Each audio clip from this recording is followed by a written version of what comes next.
8, 7, 6, 5, 4, 3, 2, 1.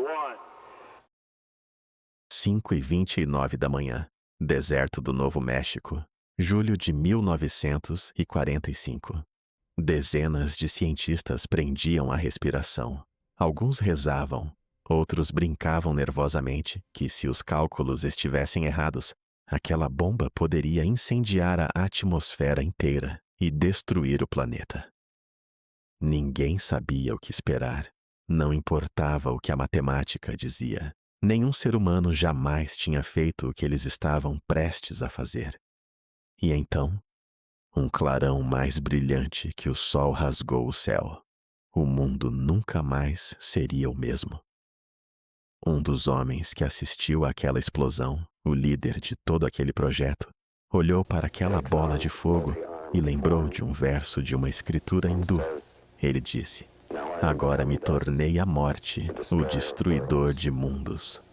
O nome dele era Robert Oppenheimer, e essa é a história de como a humanidade criou a arma capaz de acabar com tudo.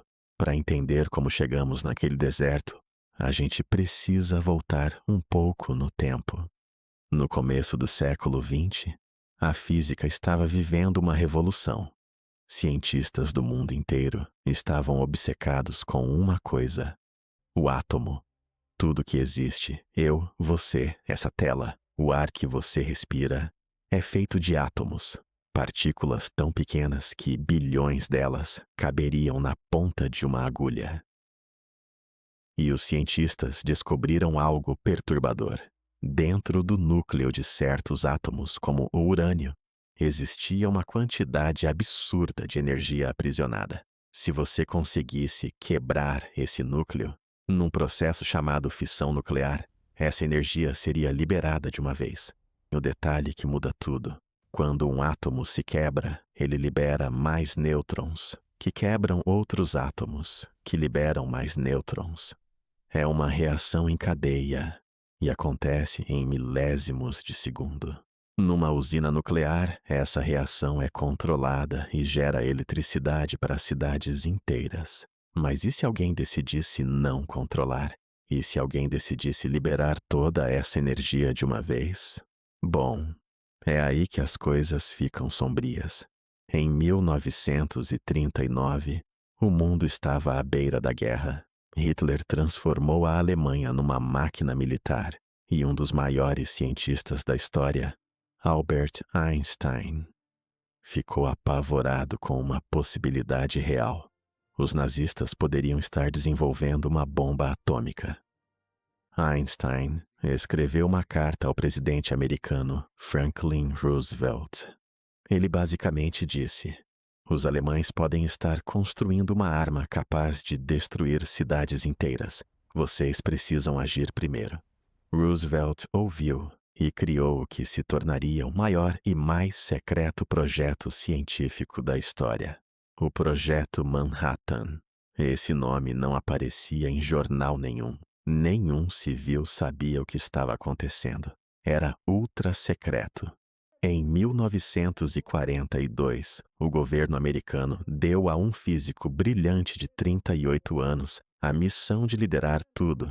O nome dele: J. Robert Oppenheimer. Oppenheimer escolheu um lugar isolado no meio do deserto do Novo México, Los Alamos, para construir o laboratório.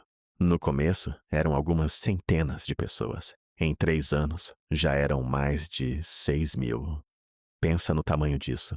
Os maiores gênios da física reunidos num laboratório secreto no meio do nada, com um único objetivo: criar a arma mais destrutiva que a humanidade já concebeu. A bomba que eles construíram, apelidada de Gadget, pesava 4 toneladas.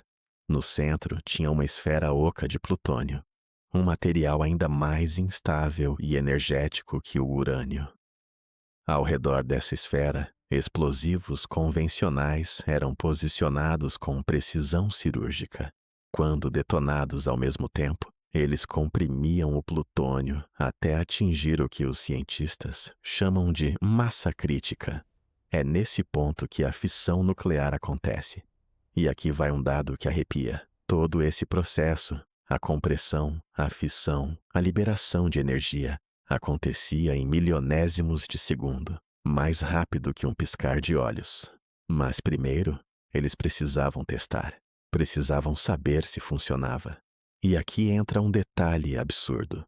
Alguns cientistas apostaram entre si sobre a potência da bomba. Um deles, Enrico Fermi, brincou perguntando se a bomba seria forte o suficiente para incendiar a atmosfera inteira e acabar com a vida na Terra. Era uma piada, mas ninguém riu. 16 de julho de 1945, 5h29 da manhã. A bomba Gadget explodiu. O clarão foi tão intenso que, por alguns segundos, foi mais brilhante que o sol. Pessoas a dezenas de quilômetros de distância viram a luz. A potência? 20 quilotons. Isso equivale a 20.000 toneladas de dinamite explodindo ao mesmo tempo. Era mais do que os cientistas esperavam. Oppenheimer olhou para aquela bola de fogo e lembrou da frase: "Agora me tornei a morte, o destruidor de mundos." Alguns riram, alguns choraram. A maioria ficou em silêncio absoluto. A bomba funcionava, e agora a pergunta era: vamos usar? 3 semanas depois, às 8h15 da manhã, um bombardeiro B-29 chamado Enola Gay sobrevoou uma cidade japonesa de 350 mil habitantes. O piloto se chamava Paul Tibbets. Ele abriu o compartimento de bombas e soltou a Little Boy, uma bomba de urânio de 4.400 quilos. A bomba explodiu a 600 metros do solo. Em poucos segundos, um clarão criou um segundo sol sobre a cidade. A onda de calor chegou a 4.000 graus Celsius. Tudo num raio de quase 2 quilômetros foi simplesmente apagado da existência. 60% da cidade desapareceu. O sol sumiu atrás de uma nuvem gigante de poeira e cinzas em forma de cogumelo. E então veio a chuva negra, uma chuva radioativa que contaminou o solo, a água, o ar. A cidade era Hiroshima, e cerca de 80.000 pessoas morreram instantaneamente. O mundo ficou em choque, mas o Japão não se rendeu. 3 dias depois, 9 de agosto de 1945, os americanos lançaram uma segunda bomba. E aqui tem um detalhe que pouca gente sabe. O alvo original nem era Nagasaki, era a cidade de Kokura. Mas naquele dia, Kokura estava coberta por nuvens. O piloto não conseguia enxergar o alvo. Então ele mudou a rota. E a Fat Man, uma bomba de plutônio ainda mais poderosa, caiu sobre Nagasaki às 11h02 da manhã. A geografia montanhosa de Nagasaki conteve parte da explosão, mas mesmo assim, estima-se que entre 40.000 e 80.000 pessoas morreram. 5 dias depois, o imperador Hirohito fez algo inédito. Falou diretamente ao povo japonês pelo rádio. Muitos japoneses jamais tinham ouvido a voz do imperador. Ele disse que o inimigo possuía uma arma nova e terrível, com o poder de destruir muitas vidas inocentes, e que continuar a lutar levaria à extinção da civilização humana. O Japão se rendeu. A Segunda Guerra Mundial acabou. Mas o pesadelo estava longe de terminar. As bombas não mataram só no momento da explosão. Nos meses e anos seguintes, dezenas de milhares de pessoas morreram de câncer, leucemia, queimaduras internas e doenças causadas pela radiação. Até o fim de 1945, estima-se que entre 130 e 230 mil pessoas já tinham morrido nos 2 ataques. Os sobreviventes ganharam um nome em japonês, hibakushas, os expostos à bomba. Muitos viveram com cicatrizes terríveis, problemas de saúde crônicos e algo talvez ainda pior, a discriminação. As pessoas tinham medo de chegar perto deles. Um desses sobreviventes se chamava Takashi Morita. Ele estava a apenas 1,3 quilômetro do epicentro da explosão em Hiroshima. Sofreu queimaduras graves e desenvolveu leucemia. Depois, mudou-se para o Brasil, onde fundou o movimento Hibakusha Brasil, lutando contra armas nucleares até morrer em 2024, aos 100 anos.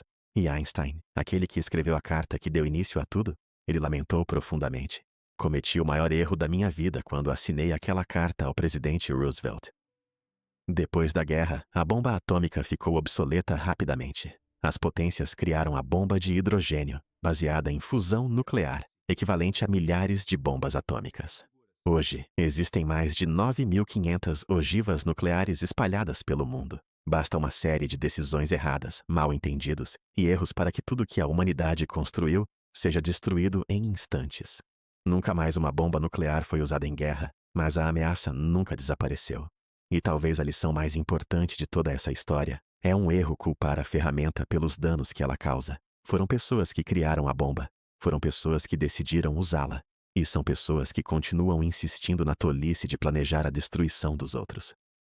A energia dentro do átomo pode iluminar cidades inteiras ou apagar civilizações. A diferença está nas mãos de quem decide. Se esse vídeo te fez pensar, deixa o like e se inscreve no canal.